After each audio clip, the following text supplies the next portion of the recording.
Hi and welcome back. I hope that by now you've subscribed yourself to the channel. Today we go to the northeast of England, more specifically Newcastle, to meet Damien Murphy, who is the Managing Director of Parsons Container Group.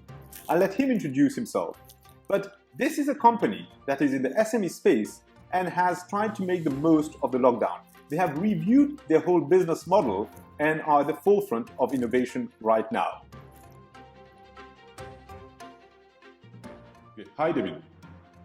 Hi, Roshan. Hi, so for the benefit of our viewers, Damien is the Managing Director of Parsons Group of Companies, which is a group of 4 companies, and I'll let Damien explain more of what the group is about. It's based in Newcastle and has got operations in the northeast of England. So Damien, what is Parsons Group exactly? So it's a group of 4 businesses, all based loosely around shipping containers.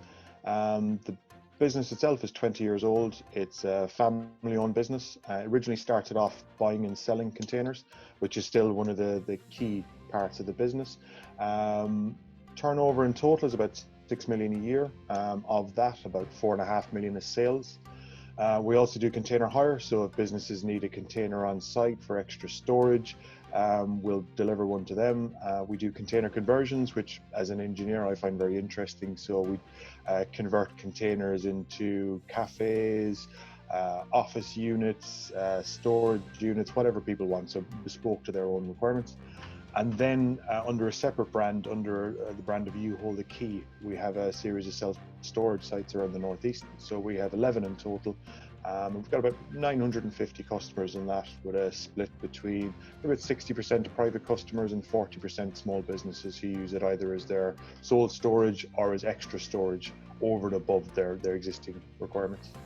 Great. So you are clearly with £6 million of turnover in the SME space, and during the lockdown, most of the SMEs would be the first hit.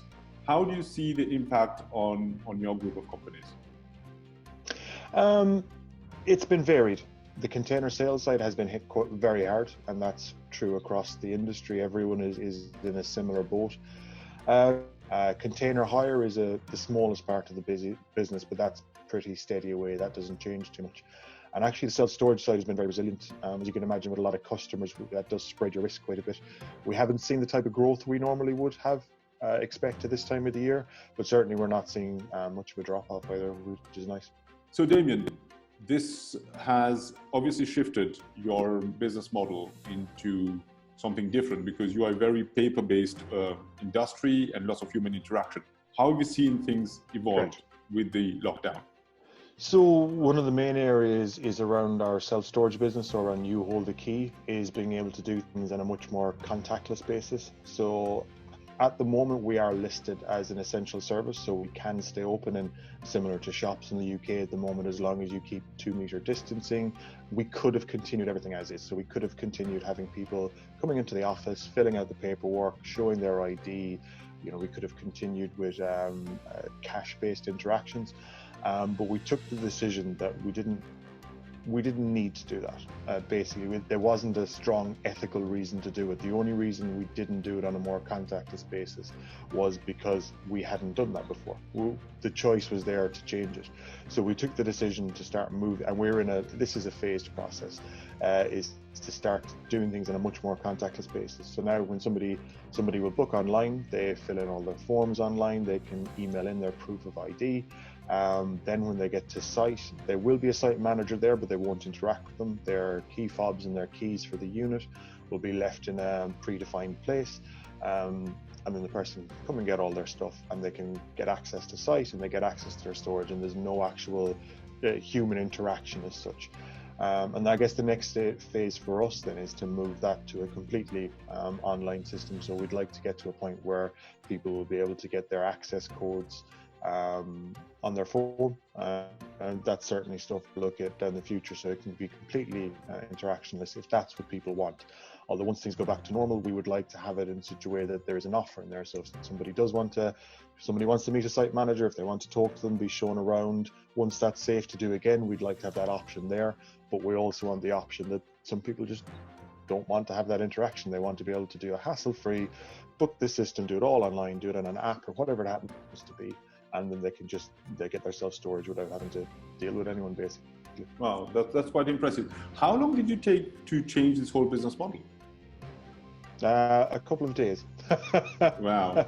Really, once the pressure was on and people realized change had to come, it changed very, very quickly, and the team responded really, really fast and came up with the solutions. Most of the solutions to fix it came around 2 Zoom calls, basically. The guys were just really, really quick and came up with some excellent ideas. That's impressive, because you were in a quite a paper-oriented environment with lots of human interaction. Correct. And very quickly you've changed your business model. What you think is the key to be able to change your business model so fast? I think the key to us really was the staff we've got. They're very, very, very receptive to new ideas. There was no one was really focusing on what's been done before. There wasn't people. When we brought it up first in the morning call to discuss doing it, we didn't have any naysayers. So I think for me that was the key thing: is a very proactive workforce that were willing to consider any new ideas that came up, and understanding that times are changing. And for me, that was the main thing, and communicating the reasons behind it as well.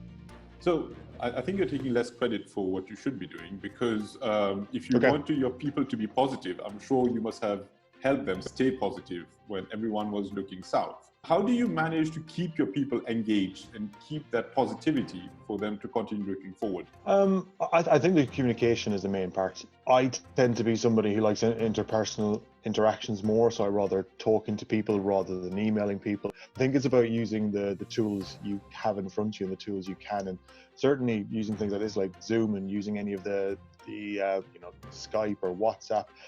I think it's using IT solutions is really important. So for us, it's been, we chat. We've got a number of WhatsApp groups that are very active. There's people having conversations all day. That would be the kind of normal business interaction you would normally have in the office, but we've adapted quite well to that. We have a morning Zoom call. Everything. What I try and do is I try and break everything down into quite bite-sized chunks. So we're not trying to tackle everything in one go. It's like, right, what are we going to do today? And we try and get that done, and then it's focusing on what we're going to get done that day, and the next day we discuss about what's going to be done the next day. So it's really breaking it down into fairly simple principles to make sure everyone stays focused and they're not just lost with a big list of tasks that's sitting in front of them that seems insurmountable.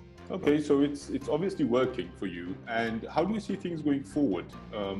First of all, you have changed your own business model. Do you see that would have an impact on the industry as a whole? Do you see yourselves as leading innovation in the industry? How do you see the future? I think, certainly for the self-storage side, this is driving quite a bit of innovation.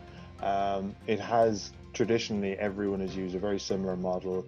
So I think for us, particularly around the contactless side of things, it is helping us innovate quite a bit. There is a trend towards doing container conversions for certain things, like there's a lot of bars and cafes and stuff opening up in the UK that are based on container conversions, but I think more people now are starting to look towards things like home offices. We've had quite a few inquiries from people thinking, you know what, I quite like working at home. I'd like to stay working at home more often, but I don't really like my kids walk in and out of the shop 5 times a day.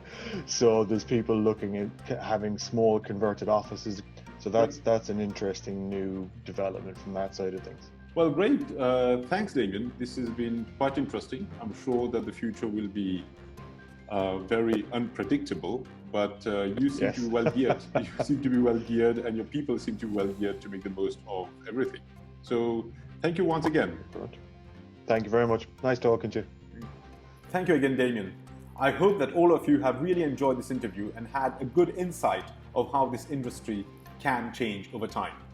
Stay tuned and subscribe to the channel by clicking on the link. Take care.